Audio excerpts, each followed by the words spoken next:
for another episode of the Lakers Fast Break podcast. It's Gerald Glassford coming right back at you here from Lakers Fast Break.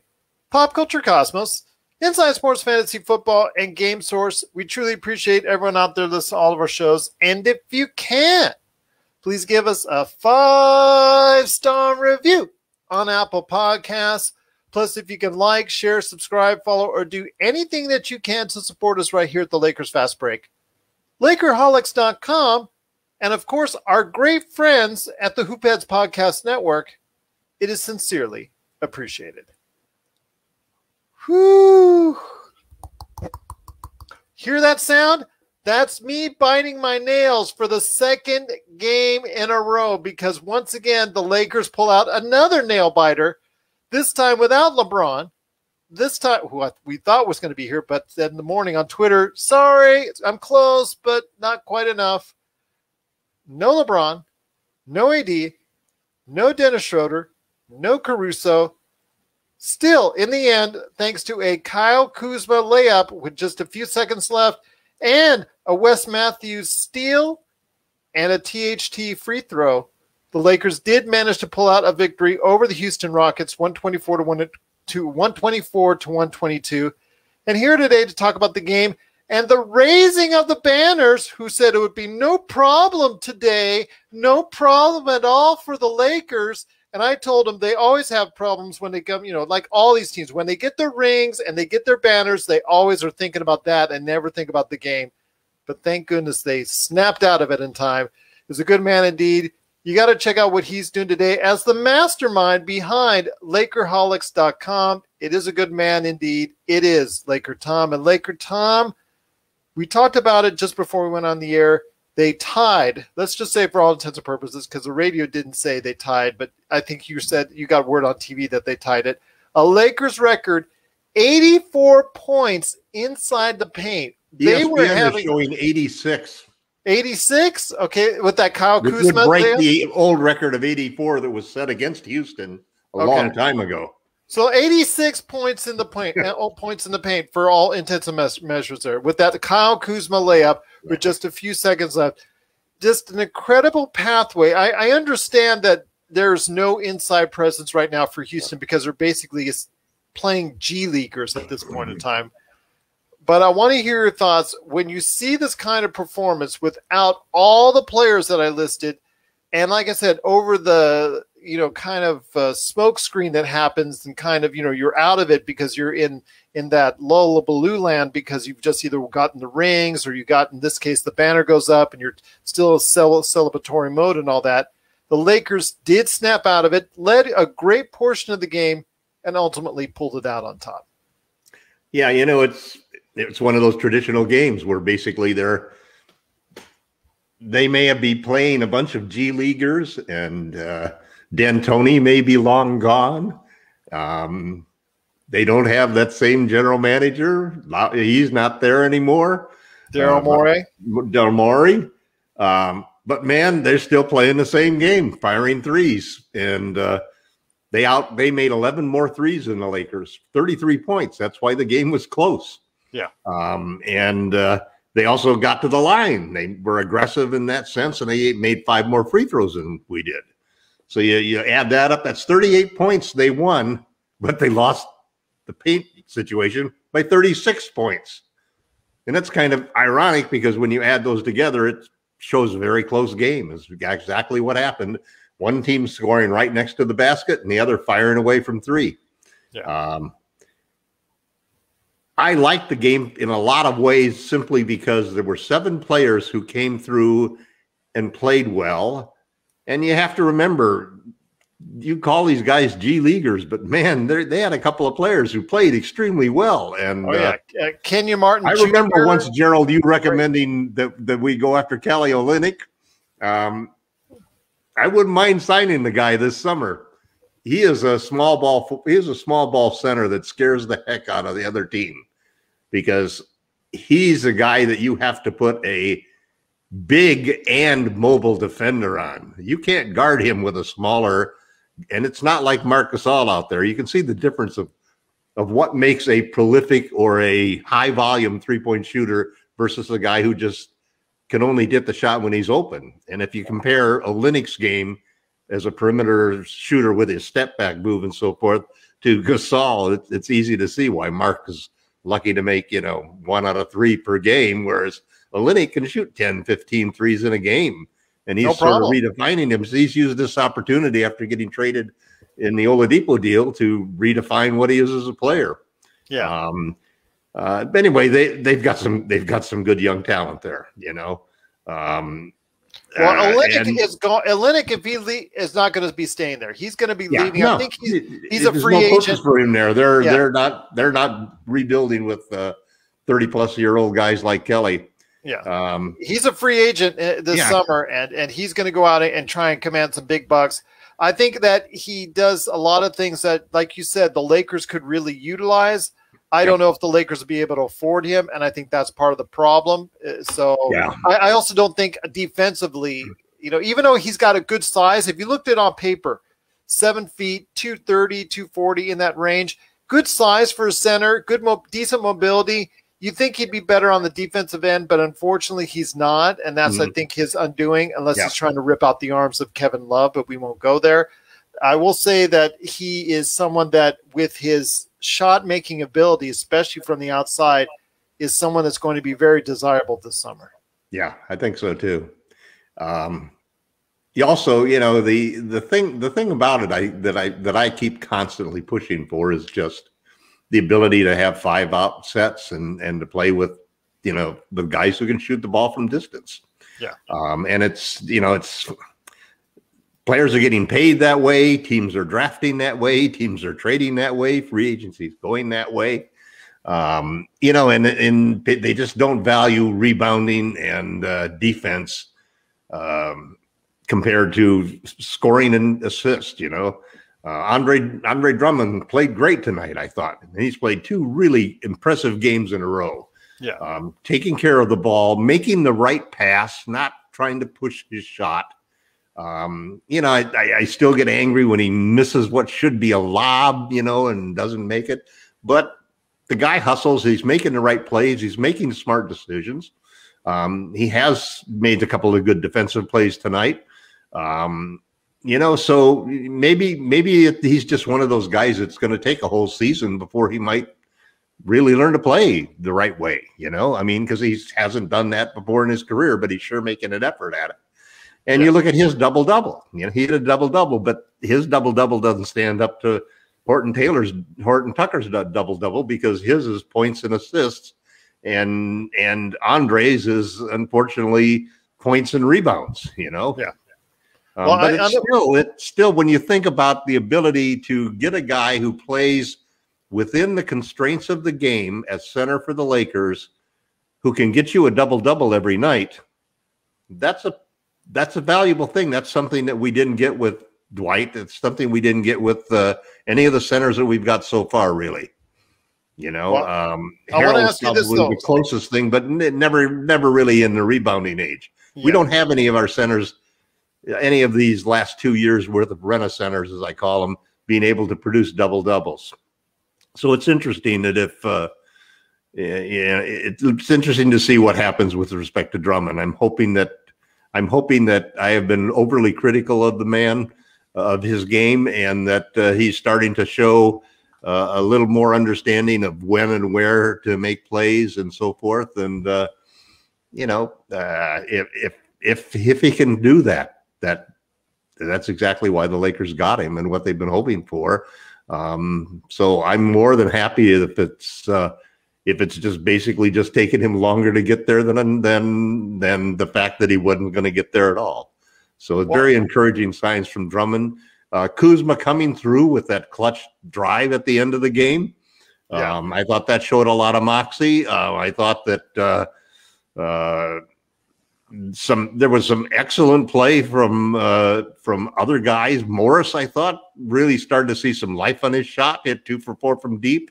And he's a guy who also, too, which he didn't do last year, we're starting to see him take a smaller player and take him into the paint and shoot over him. He's made a lot of those 10 to 12-foot little jumpers. And, whenever he gets an advantage, you can see him using his size to work down for that shot. So there were a lot of good things to like. Our defense, that's Not tonight. Not tonight is exactly right. But on the other hand, this is a live and die by the three league, and if you hit a team that's going to be hot with three, then they're going to make a lot of them. And they have some talent, man. This is still the NBA. These guys still, you put any one of these in a gym anywhere around us, and you all of a sudden have a superstar that nobody can keep up with. These guys are really, really good. And the G League guys are really, really good. That's where Caruso came from. That's where lots of more players are coming from the G League. It'll be interesting to see how the guys that avoided college, and played in the G League, how they end up mapping up against the guys who took the one and done route, through college. But big win for the Lakers tonight. I wasn't really worried at the end of the game because I tell you, these teams are fighting like heck to stay in the fifth. I can't believe Portland. Portland is playing over their head. And the Jazz are like getting beaten every night. The Suns are getting beaten every night. I thought for sure Portland had no chance after I was looking at their schedule. They've got the Nuggets and I think they've got the Nuggets and the Suns Suns and Nuggets in the next two games. And all their magic number is 1. Yeah, they have to lose both of those games, and we have to win both of our games for us to become the number 6 seed, which is not going to happen, which is why I wasn't really worried when we blew that 9-point lead. Although I was pissed at it, I was screaming at the television and so forth. But, let me go ahead and get L. Rob in here. I know that he's been waiting very patiently right now. So good man indeed. Also part of the Lakerholics.com crew is from Detroit, Michigan, Mr. L. Rob. And L. Rob, great to have you here, my friend. As always, I wanted to get your opinion on this. You saw tonight Andre Drummond, someone who did play very well tonight.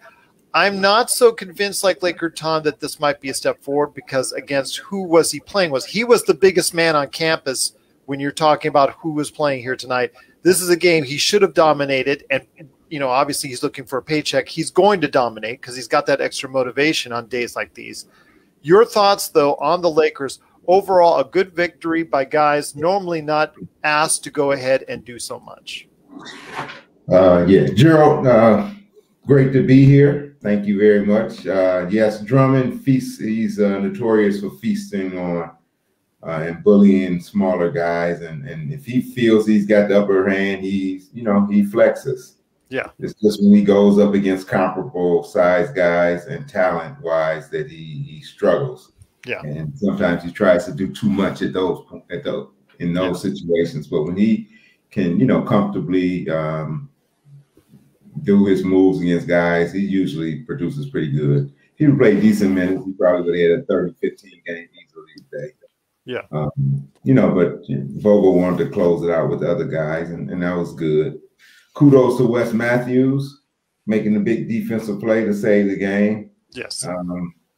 It's just something about when you got a vet like Matthews, and even Danny Green last year, guys who are always in the right place on defense, that always makes the right plays. You need guys like that if you're trying to win the championship. So it's good to see him, come to life in the last couple of weeks and make big plays the last couple of games. Kuzma was good. It's just defensive optional games. I'm not really big on those games, and I know you guys talk about Olynyk and all he does, can do on the offensive end, but he's going to give up he's going to give it up on the other end too. So, that's what I was saying. Yeah, he can be a weapon that you can bring in certain situations, but I don't want him playing big minutes. Well, he wouldn't be. He would be a third center on the Lakers. When another team goes small against you, he's their counter. That's the counter you give to him. I want to go ahead. Let me interject here 1 second. I want to give it back to L. Rob after that. I think he would be the number one center right now with all the centers that we have outside of course, AD. I'm not putting AD in this conversation. I would put him over I would put him ahead of Drummond. I would put him ahead of Gasol. I would put ahead of Harrell, just because of how well he can score and how much he can score from the outside. I think he's a lot more capable. Plus, he's a decent passer. Well, you know, I mean, you're definitely talking about a total trade of offense for defense. Yeah. You know, because Kelly Olynyk is not going to block shots and draw foul. He's not even going to draw charges. You know, give me the physical presence. Give me a guy who's going to play defense. I mean, I'd much rather have Miles Turner, you know, who can do both. Yeah. Well, yeah, that's obviously yes. But you know, we need the whole idea of one of the main ideas of Gasol was a guy who could basically shoot from outside so he can stretch defenses. And you know, just like I was talking earlier, it's the ability to shoot that ball quick like Kelly does, you know, or off of step backs and so forth that make him able to be a high volume shooter, whereas you can't turn Gasol into a high volume 3-point shooter, you know, unless you're really running a whole bunch of plays to get him open shots, you know. But let's say he's playing alongside AD. Yeah. No, listen, I'm always sold on a stretch five. I mean, if you cannot get the trade done for a Miles Turner, I'm just saying, I mean, that's obviously would be the most paramount because of his defensive and offensive capabilities. I would say somebody like an Olynyk or somebody to stretch the floor. Yeah, you get somebody like him, and then you get somebody like Cauley Stein so that you can play the defensive game, somebody who can, you know, not be chased off the floor just because of defense. Yeah. What chases people off of the floor is not being able to cover the 3-point shooter. That's what causes traditional centers to lose. Guys, you are forgetting one simple thing. Your future franchise player has told you, I do not want to play center. Yet you want to, you guys want him to play center. He don't want to do it. Yep. Yeah. Unless it's the playoffs. Unless it's the playoffs. Right. He's already fragile. And he's already said he's fine with doing it in the playoffs, and he played 40 to 50% of it last year.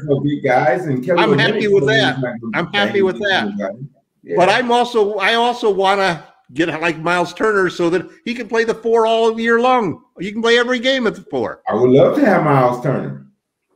I mean, I don't think anybody. If I can't get Miles Turner, then give me Kelly Olynyk and Willie Cauley-Stein. Kelly is my situational guy, but I don't want him starting like Gerald is talking about. He'd be starting. Well, I'm just saying. What he's saying is he'd start him over. If he was here now, if he was the name on the team, I would start him now because you don't have other options. If Miles Turner is valuable in Gasol or Drummond just because of his offense would be fabulous with the Lakers. Yeah, I'm just saying if you had the choice, obviously and we have Anthony Davis head and shoulders. But I'm saying if you of these 3 centers that you have now, and Andre Drummond, who has limitations, Marcus Gasol, who has limitations, Montrezl Harrell, who has limitations, and if you put Kelly Olynyk and you have those guys as the other choices, that's my choice would be starting center for as far as it's concerned. Yeah, I'm not comparing him to Miles Turner. Him over Miles Turner or Cat or Porzingis or because I would even take even how bad Porzingis is on defense. I would take Porzingis over as far as just because of the type of scoring mentality he has. But Rob, you wanted to go ahead and interject. Go ahead, my friend. So you're playing Portland. You want Kelly Olynyk as your starting center to be banging with Nurkic. Yeah. You're asking a question. Yes, I'm asking a question. You want him to be banging. Last year in the playoffs, they played Portland, right? You want Kelly to be banging with Nurkic. That's what you want.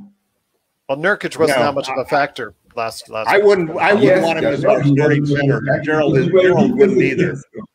I think Gerald is just saying that of the existing people we have now, who would be best. Yeah, but he wouldn't be our starting center. He would be like a 6th man that you bring in, you know. Because he's done that before with Miami, and he's done that before with other teams. I have no problem with him coming off the bench and being in a situation. I'm a big believer in spending money on the center position because I think that's a mistake that teams don't respect how important the center is to everything. I know it's a guards game, and they say it's a guards game, but it's really a wings game. But the centers really matter still. This playoff will be interesting. We'll see if all this space and pace and all of this stuff. Last year, the biggest team, the strongest team, the most physical team won. They also played a lot with Anthony Davis at the 5.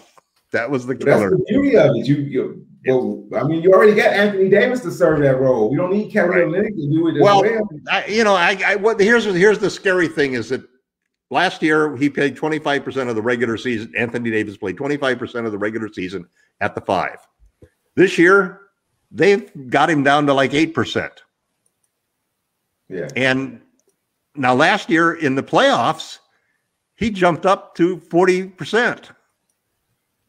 I think, and we saw guys, we saw a coach who would not bench Miami. He would not bench Howard or McGee all year long, and he benched both of them fairly rapidly in the playoffs. And very, I mean, he played Houston. Those guys played against Portland. They played against Denver. So I mean, it was situational. It was very situational. I think that's what we're going to see. I think that's what we're going to see this year with Anthony Davis playing a lot of 5. Yeah. So if the Lakers are fortunate, unless Drummond really all of a sudden starts. Go ahead, L-Rob. Go ahead. 15 and 15. You're going to see if you're going to either see Embiid or you're going to see Brook Lopez. Possibly if it's the Nuggets. I mean, if it's the Nets, then of course you're going to go small more. But if it's a bigger team, the Nets. I'd actually go big. Guys. I mean, the Nets got nobody. The Nets. We can DeAndre Jordan is not going to win them a championship. No, they're going to take Jordan out. And they're going to hope teams play small again. Well, they're already playing. It just amazes me. But Blake is playing center for them all the time now. Albert Tokero just mentioned someone I had mentioned earlier in the year that I knew didn't please you at all, but Hassan Whiteside, who's buried right now in the Kings bench and cannot even get a minute on that team right now. He's someone that, big body, can rebound and block shots, but, cannot give you a whole lot outside of a lot of dunking on the offensive end. Yeah, I think he's in COVID protocol right now. Is he? Okay, because I know he was a DNP coach's decision on last week. I know he's just basically off the rotation entirely because they're playing the younger guys, including Damian Jones, who they picked up off the waivers after the Lakers let him go. So that tells you right now. Damian Jones a lot. I thought we could have done well keeping him. The kid cannot rebound like Hassan Whiteside. I'll just say that. But the simple reality is that big rebounds doesn't really ring any bells anymore for people. Tell that to Andre Drummond. So that's why he's got to have. Statistically, he has a higher percentage of rebounding than anybody in NBA history. Yeah. Got to keep it going. And I was watching him. I was watching him tonight on the defensive boards, and he's a good rebounder, man. He grabs almost everything that's around there. But again, it's against Houston. So like L-Rob is saying, L-Rob was very astutely saying that, watch him against the guys that are at or above his level as far as talent-wise. Those are the days he has issues with and the days he has problems because the Knicks game was really important in that respect because the first Knicks game, he had 3 points, 10 rebounds. That was right after that great and basically, every time he's played against a team that's an elite defending team or has an elite shot blocker, he hasn't done well. And that's basically why I've based most of my opinions about his potential with the Lakers. The Knicks game, I thought, was a real game changer for him. If you want to see the best from him, you still got to throw it into him in the post occasionally. I mean, that was frustrating last year. Dwight Howard would have great position, and they wouldn't even throw him the ball. Yeah, I know. It's like, come on, guys. Tonight, I even saw Kuzma standing right underneath the basket and throws it out to the 3-point line when he could have laid it up. I don't like that. As a shooter, man, I wouldn't have turned down that 2 points ever. I cannot stand that mentality these days. That just drives me wild when they do that. Well, you're always giving something up if you go into the paint intending to shoot or intending to pass. Yeah. You need to go in there intending to make the right play, depending on what the defense does. If I was Vogel, he made that 3 on that play, didn't he? Yeah, that's true. But I'm saying still, for me, I know. Vogel, I'm coming out there with a towel. You can see all of the old school guys going at them, going, "What are you doing, man?" So I will say this: that it was a great victory, though. Nonetheless, the Lakers coming back in the last minute, even though they led most of the game, they let it slip, but came back on a Kyle Kuzma layup just a few seconds left. THT, and that's something I want to hit you up with right now, Rob, is THT after last night's roller coaster performance, which was very nerve-wracking to say the least, with a lot of turnovers, but again, the heroics in overtime. He followed up today with a 22-point, 10 assists, only 2 turnover game, which I'm really happy for him. Played a lot more under control, played a lot more within the offense. I think he knew tonight that exactly what more was going on for him, because there was no AC in the lineup, because AC was expected to play the majority of the minutes yesterday and did not. THT knew going into this that he was going to get the lion's share of the minutes at the guard spot, and I think it paid off for him and the Lakers as well. Yeah, a lot of little sub-heroes. Well, that L Rob. He gets all the reps he can get. So it's great to see a game where he can pretty much run the show. Knicks is a tough team, so 7 turnovers, the Knicks are going to make you work. And if you're careless, they're going to take advantage of it, and they're going to force you into turnover. So that's a good learning experience from him. Yeah. We're going to need him. We're going to need him at some point in the playoffs to come in and contribute. And so he's got to get used to some of these clutch moments. Most of the other guys have played in pressure moments. Caruso, Wes Matthews, of course, KCP. All of those guys have, but we're going to need the skills that THT brings a bit.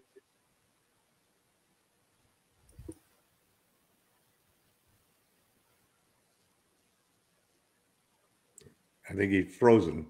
Yeah, I think he did freeze. So let's wait. We'll see. We'll get him back on that. Once, Laker Tom, let me ask you this.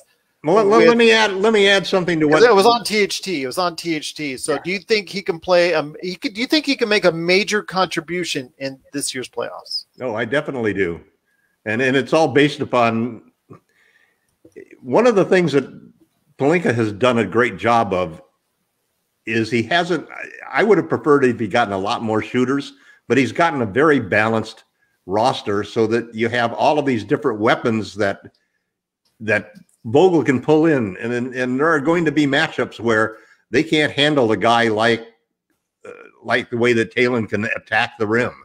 There are going to be matchups where a three-point shooter like Ben McLemore is going to be an intensely great weapon. There'll be games where Gasol's ability to pass and play center and have a big body may help. But there'll be other games where I think Drummond can beast on, like I definitely think against the Nets that Drummond would kill the Nets. And you're going to play, if you're going to play the Utah Jazz with Rudy Gobert down there, you definitely want to play Gasol. And so, one of the all year we've been screaming about the Lakers' big depth, of all of the depth that turns into a 10 or 11 man rotation. I'm starting to come around with a feeling that may not be a detriment. It may be an advantage as we go into the playoffs, because we can tailor the lineup that plays again each series. And we saw Frank do this last year. We can tailor it into an 8 or 9 man rotation that is going to be very specialized for the opponent and perfect for the matchup game. And I think what we're seeing in the last few games, the last 3 games specifically, are role players becoming stars of the game, even just for one game or even just for one quarter or one moment in the game. In the case like Wes Matthews, he's twice had great plays that were game determining plays. Same thing with Talen Horton-Tucker. Same thing with Kyle Kuzma. And so you get a whole series of things that are all of a sudden you're starting to see these role players being able to rise to the occasion occasionally. Not as often as another third star would, but the plays that they have made have impressed me. They have showed great character. They've shown great confidence. They've shown great determination to not lose the game. They played very tough, and I think that's something you can really put in the bank for the Lakers at this point in time. Well, I want to say he's back. Was it Laker Tom that broke your internet, or was it Envy Energy out here? Because Envy Energy broke my life earlier this morning for 5 hours when it was a power outage, and it ticked me off. It actually broke one of my ACs here in the house, so I'm really mad at them for that. But Oh, go ahead, L. Rob. You were saying on THT and what he can do for us in the playoffs. Yeah, his ability to create off the dribble, we're going to need that. That extra guy who can get into the paint and wreak havoc. So, and he's confident. We need somebody who's going to be aggressive. You know, LeBron. Not afraid to take a tough shot. Yeah, he can make tough shots. So behind LeBron and Dennis, as far as getting to the basket and scoring, he's the next guy up. So, yeah, at some point we're going to need him. Well, I'll tell you what, it's going to be something to watch over the next couple days as far as us continuing for the rest of the season, the next 2 games, as we finish out the rest of the NBA season right here at the Lakers Fast Break. We truly appreciate you joining us. But before we head on out, guys, L. Rob, I want to hear your thoughts on what's going on with the upcoming games and what the Lakers need to focus on, and if they still have a chance to go ahead and pick up the 6th seed. Because, again, they have to win both, and Portland has to lose both their games coming up in order for the Lakers to jump over for 6th place. Laker Tom, but before we head on out, I want you to go ahead and explain to everyone why they need to check out what you're doing at Lakerholics.com.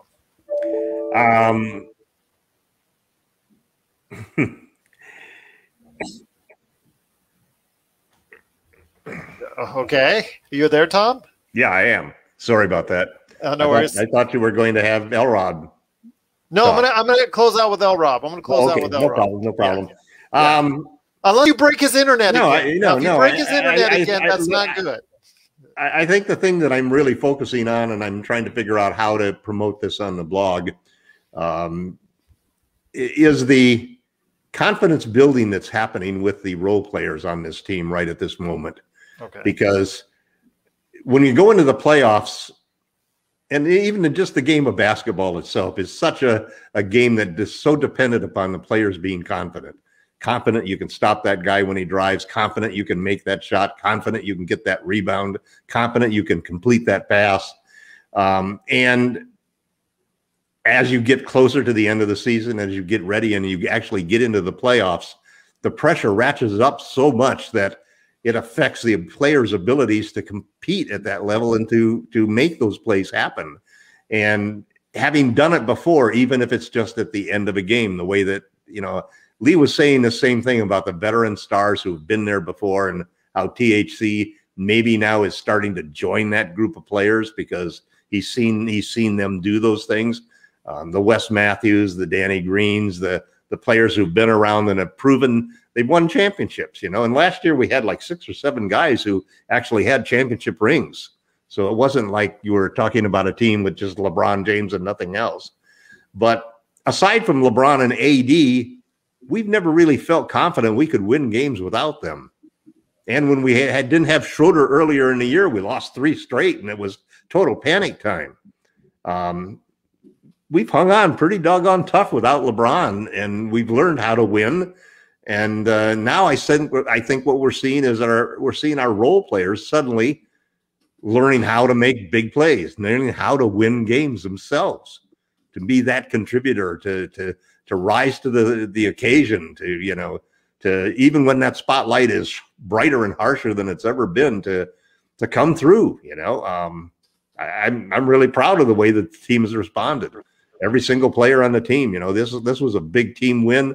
The game against the last 3 games, even though we lost the one, the last 3 games have been excellent confidence building games.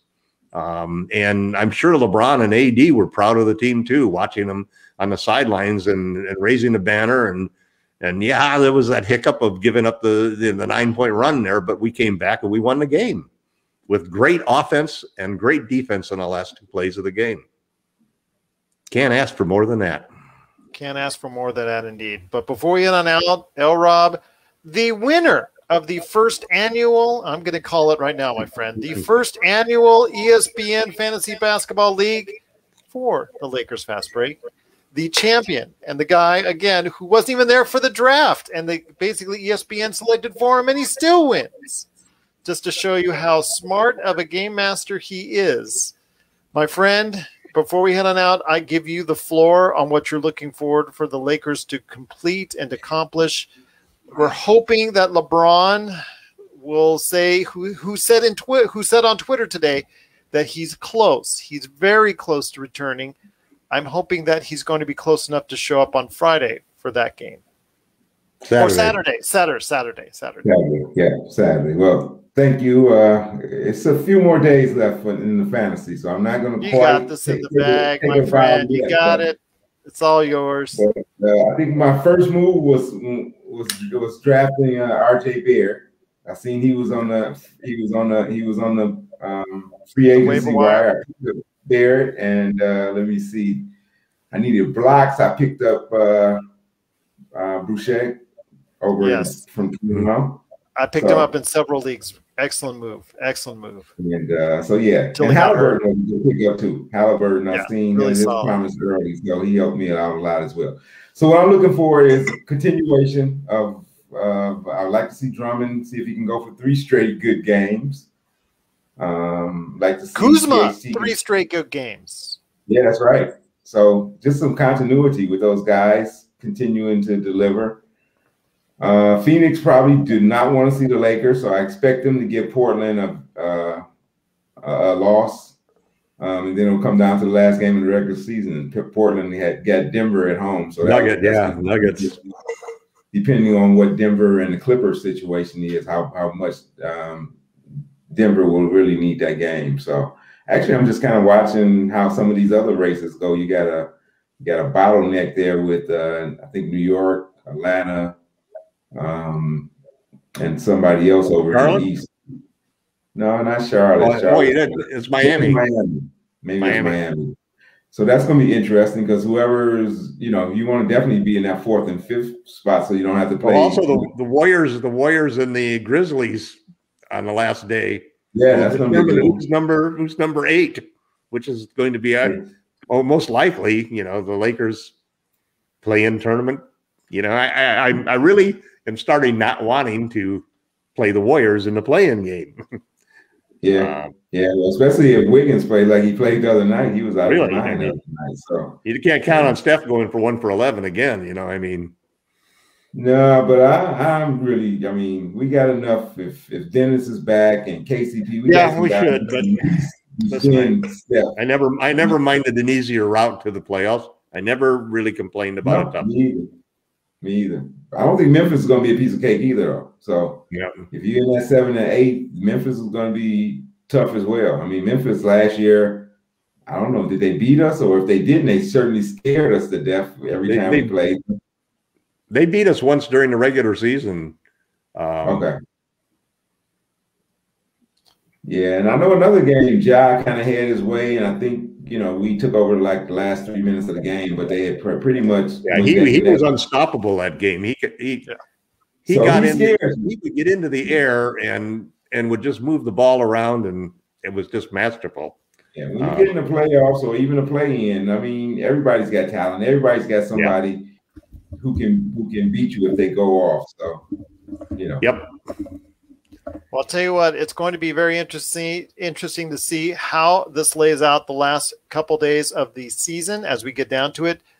Coming down to Thursday, Friday, Saturday, and Sunday, it's going to be very interesting to see how it gets laid out, especially on Sunday when all the teams are playing their games at the same time. So definitely looking forward to that. It's going to be very crazy, especially if there's a lot of spots on the line as far as that's concerned. So we'll be going ahead and updating you each and every time out right here at the Lakers Fast Break. The next game for us is on Saturday, so please be around for that. We hope you are. Looking forward to going ahead and being part of that matchup. So, again, we will be here on Saturday. If you have any questions for us, at Laker Tom on Twitter, at Lakers Fast Break on Twitter, and, of course, Lakers Fast Break at yahoo.com.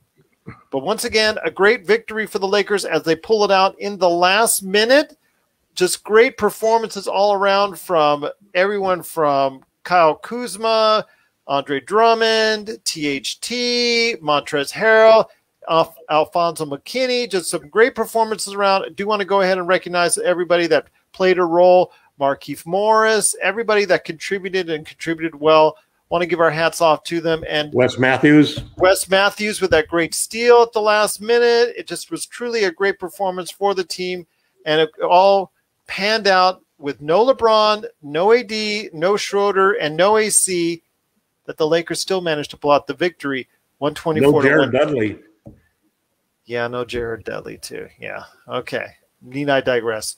By the way, V Garcia still want to go make sure. Thank you so much for supporting us as well. I'll make sure Tom sends you out those articles on Jared Dudley as soon as possible as well.